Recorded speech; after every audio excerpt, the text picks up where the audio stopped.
Fala galerinha, hoje a gente vai falar sobre regionalização da Europa, né, que é bem complexo. Então, vamos trazer aqui duas maneiras de regionalizar esse continente, tá certo? Aí na tela para vocês eu estou destacando a Europa de vermelho, tá piscando aí.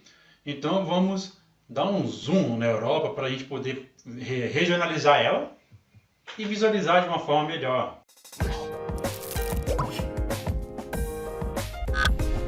Então, ó, antes de falarmos aí sobre as regiões da Europa, vamos revisar esse conceito, né? O que é regionalizar? Regionalizar é agrupar territórios que possuem características semelhantes, ou seja, são vários territórios, né, países diferentes, aqui no Brasil estados diferentes, porém pode ser agrupados através de alguma característica que elas têm em comum. Por exemplo, a região Nordeste aqui no Brasil.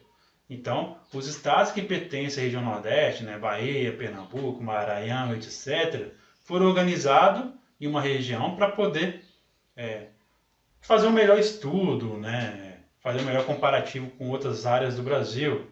E são estados que têm características semelhantes, beleza? Vamos para a Europa, então, que a gente vai adotar aqui dois critérios diferentes. O primeiro é a questão da divisão ideológica, muito relacionado aí à intervenção da União Soviética, Estados Unidos, e econômicos e históricos culturais, que é mais complicadinho ainda. Tá?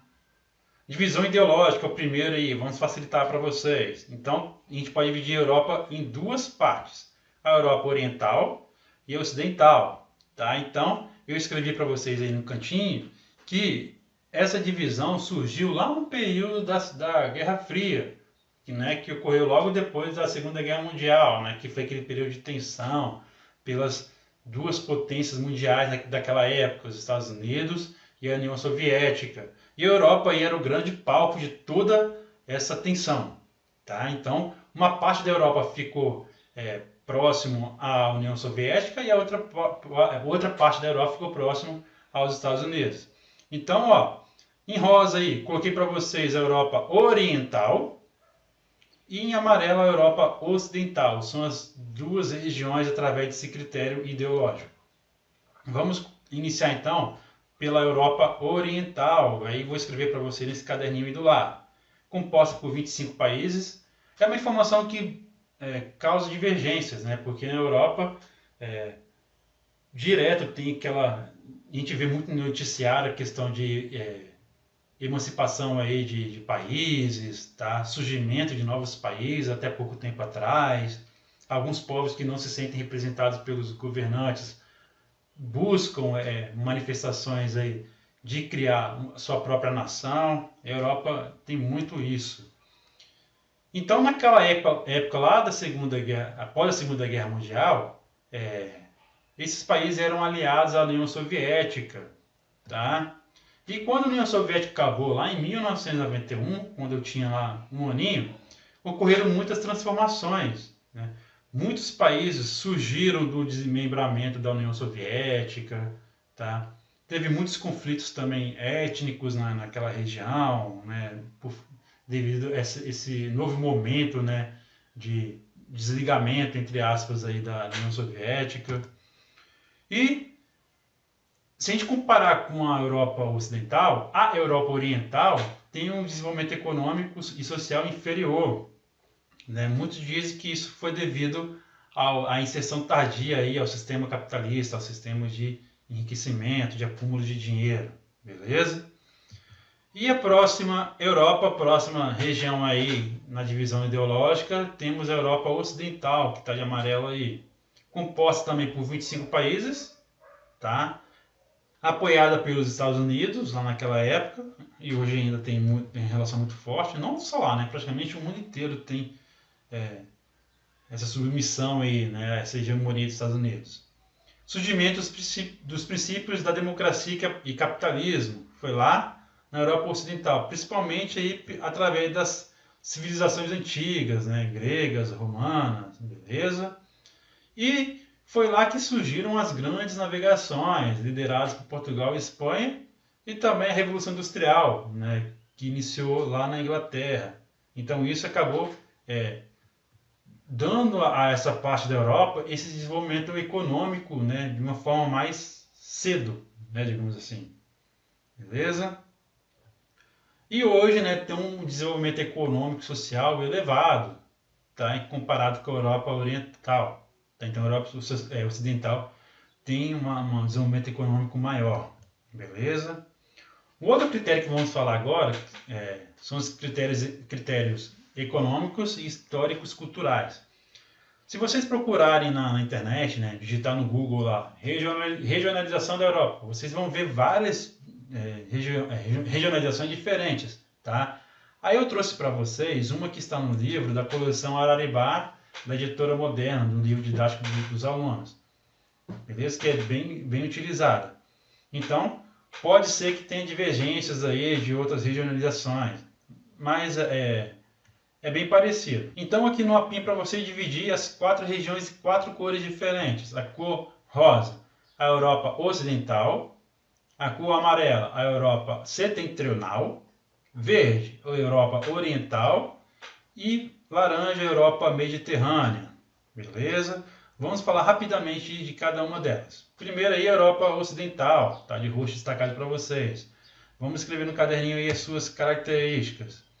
É onde se encontram as principais economias do continente. Então, Reino Unido, França, Alemanha, são os países que estão nessa parte da Europa. Foi nessa região que se iniciou o processo de industrialização.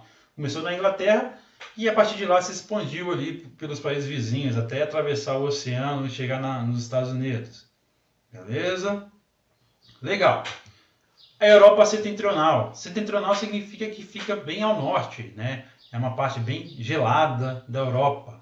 Muitos filmes documentários que falam de Vikings aí tem um pano de fundo essa parte da Europa, principalmente aí a Noruega. A economia desses países se destaca pela exploração madeireira. Então muita gente fala, acabou a floresta na Europa, não tem mais extração madeira.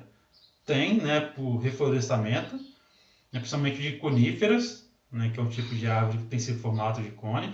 E também a pesca é muito importante nessa região. Agora vamos para a Europa Oriental, composta por países ex-socialistas e uma parte da Rússia. Como assim uma parte da Rússia? Vocês perceberam que a Rússia é um país gigantesco, né, o maior país do mundo em extensão, porém uma parte dela está na Europa e outra parte está na Ásia. Isso a gente chama de um país transcontinental, ou seja, pertence a mais de um continente. Mesmo caso da Rússia, tem a Turquia também, tá? Que pertence tanto à Europa quanto à Ásia. Beleza?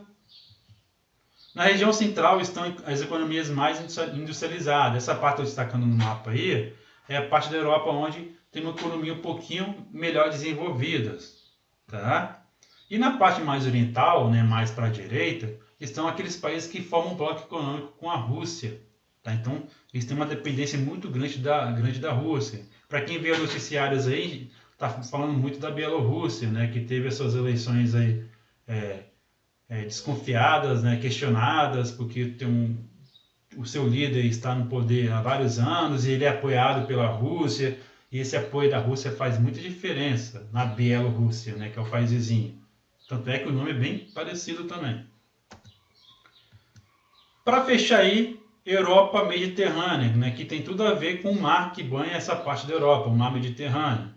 Então, na região formaram civilizações, as primeiras civilizações aí da Europa, né, a grega e a romana, que hoje são muito importantes, né, para o turismo. Né? Muita gente vai lá visitar o Coliseu, por exemplo.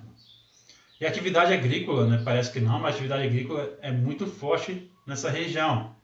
Elas são bem industrializadas, mas tem essa mesclagem aí, né, essa união com as atividades agrícolas. E a Itália, ela lidera aí essa parte da Europa, né, com os melhores índices econômicos. Beleza? Então, gente, foi só para ilustrar para vocês aí direitinho, separando por parte e falando um pouquinho mais de cada uma dessas regiões. Então, muito obrigado por acompanhar o vídeo. Comente aí no finalzinho do vídeo, né? Ou então mande uma mensagem para mim no WhatsApp ou então no Instagram, que a gente vai poder construir esse laço de aprendizagem. Aí curta também o vídeo para poder dar aquele apoio moral. Beleza?